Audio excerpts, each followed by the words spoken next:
Hello there. How you doing out there? Didn't know much of anything, but just finished up with a live chat. So thought I'd go live a little bit for a little time. I've got a lot of stuff inside of me in my brain. So I thought, well, I would sort of pop on in before I go and say goodnight to my family on Facebook.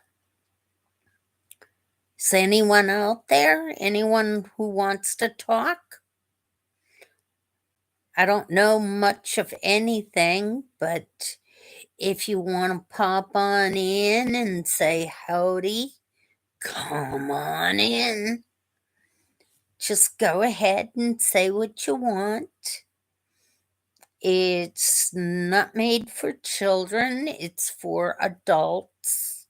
So it's got to be, adult wise.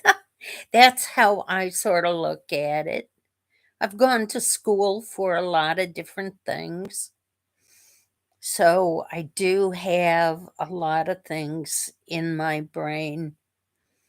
I don't forget much at all. So just sort of figured I would. Uh, if you knew some of the things that I've done in life, you would think this lady does not look like that type of person. I love to fish. I like to butcher animals. I like to make bologna, ring bologna. My father in law taught me how to smoke it. So there's a lot of things. I've gone to school even before I graduated from high school. I was going to college and I did better in college than in high school.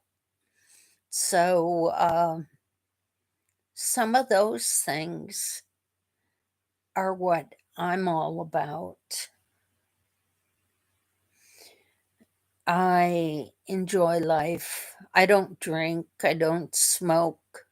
The only time I'll smoke is if I'm in a boat and I'm out on the lake and the fishing is darn right good and the bugs, the skeeters, or the flies are getting to me. Then I will open up my package of Swisher sweets and light one on up to get rid of the flies around the ankles or the head. Even taught my son how to smoke when he was about 14, 15 years old so we could stay out fishing. We caught bullheads. They were catching. We both had two fishing poles going at the same time, and it wasn't until the boat had gotten pretty well filled up of catfish and bullheads that we had to row slowly into the shoreline because it was getting darker outside. I went to a resort ever since I was about 11, 12 years old. And I could tell you, yeah, I I could tell you exactly right where the fishing is. The best spots.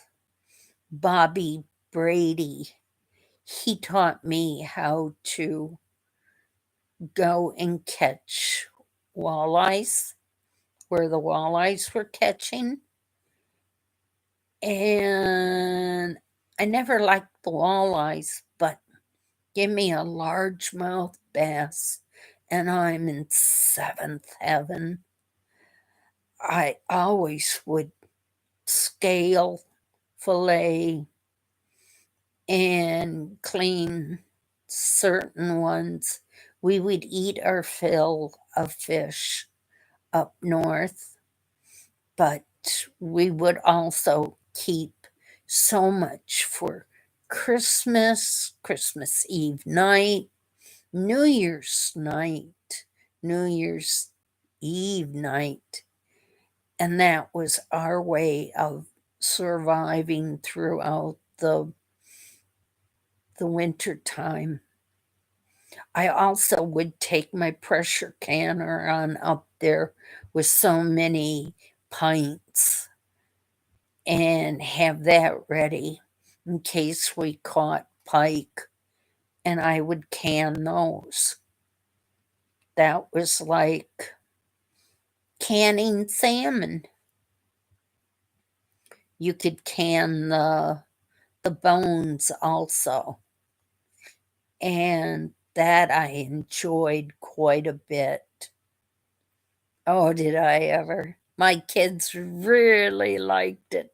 In fact, I would put a couple of drops of red food coloring or beet juice in with the pickled pike, and the kids wouldn't know any different. They thought it was red salmon then. It was kind of cute. They were little, and it was kind of fun that way. So I've canned fish, chicken, turkey, beef. In fact, I'm been canning beef now, and I made ring bologna just a week ago and smoked it in a teepee in the garden that I've got. Took about overnight to smoke it, but it turned out pretty darn good. I made room in the freezer by taking my tomatoes on out and canning those so I could put the ring bologna in there. I don't have much, but I've got enough to go through the winter time with it. My father-in-law, I always called him Grandpa, and he taught me how to devise a way of making the ring bologna. You have your beef and your venison all ground on up good, and you have it in a circle and have water in the middle, your seasonings, spices inside, and you just keep on mixing it. And I mean, you mix by hand. It's nothing to get down and dirty with. And you keep on mixing it.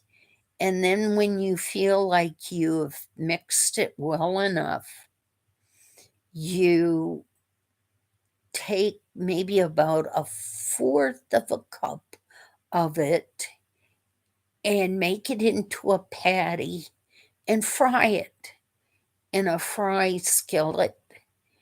And when it's done, you taste it.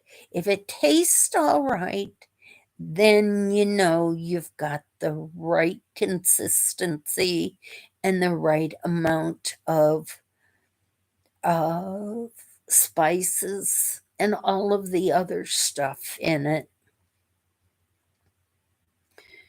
But I've done a lot of different stuff in my life. I like to quilt. I sewed pretty much all of the kids' clothes while they were growing up. When I got married, I made my own wedding dress. I still have that since 1969 to 70 when I got married. And yeah, my mom's veil she wore when she was a bride, I wore that for a veil. There was a semi truck shortage, and they weren't shipping a lot of the fabric. So I was really glad I had gotten the material for my wedding dress 2 years before that. And we went out looking for veil material and just couldn't find it.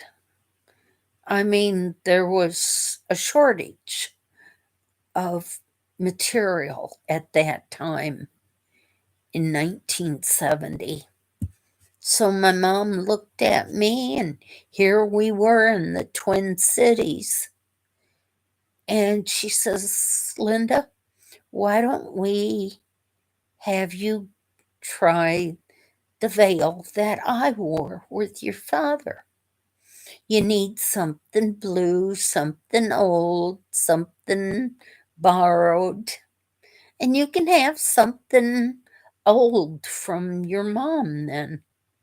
So when we got back to my home, her house, her home, it was a beautiful home. We dug around in the cedar chest and got it on out. And I tried it on, and I says, all it needs is a small pressing. That's all it needs, and it'll be longer. It will be clear on down to the floor then, longer than my dress will be. I won't even have to use the lace that I've got for my wedding dress then. And I put on my wedding dress. It wasn't finished at that time, but we put the veil on. And my dad saw me and he says, that is so good. You have done such a good job, Linda.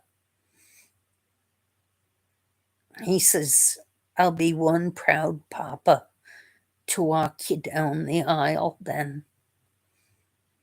Daddy and I, yeah, my dad was a barber and he used the razor strap on us, but he also loved us in his own special way. He put his arms around me and he says, it'll be an honor to walk you down the aisle. So that's what he did. I was really glad that he got to do that. He was a good dad. He was so proud when I had my firstborn child. And then when I miscarried, him and my mom came halfway to where I was staying in Eau Claire with my husband. And they picked up my daughter to take her home. She'd been born in July, And when I went through the miscarriage with that second child, that was in October. It was a little hard, but you all can do an awful lot of stuff in your lifetime. And that's exactly what I did. I just kept right on going through life, step by step, inch by inch. That's what I did. And sometimes it was hard, but but you made it. And slowly she crept along the way. Dad and I always said that, yeah, when you do a speech or you do a talk, you end your talking with laughter and something that that person's gonna remember your your subjects about. I canned an awful lot of food. I had a pantry in my basement. Oh, if you saw the colors,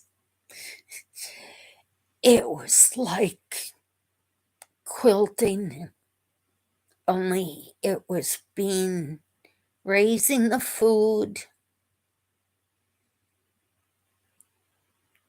and taking care of the garden and putting it all aside for later on for the bellies of my babies and my husband. And like I said, I can meat. I used to can beef plain, and then sometimes I would have so many jars with onion, a slice of onion in the bottom of it. Some of them would have onions and celery. So all I had to do was open up a pint jar, and that would feed a family of 4. It was quite unique being able to do that. In fact, I've been thinking about making a Christmas gift for my 2 children and for myself this year of canning the beef in pints and doing it that way for them. My daughter, she really liked that stuff, and she's more or less given up on eating meats, but I've told her she's got to eat meat because if she does eat meat at least once or twice a week, then her body won't go against her. If you don't eat meat, if you're a complete vegan or vegetarian, your body will somewhat react to you, your belly, and you'll lose out on your good food. And food is not that cheap nowadays. But oh, if you would have saw what I can remember in my pantry. I had green beans, yellow beans, yellow and green beans canned together. I would open them up whenever the kids wanted them.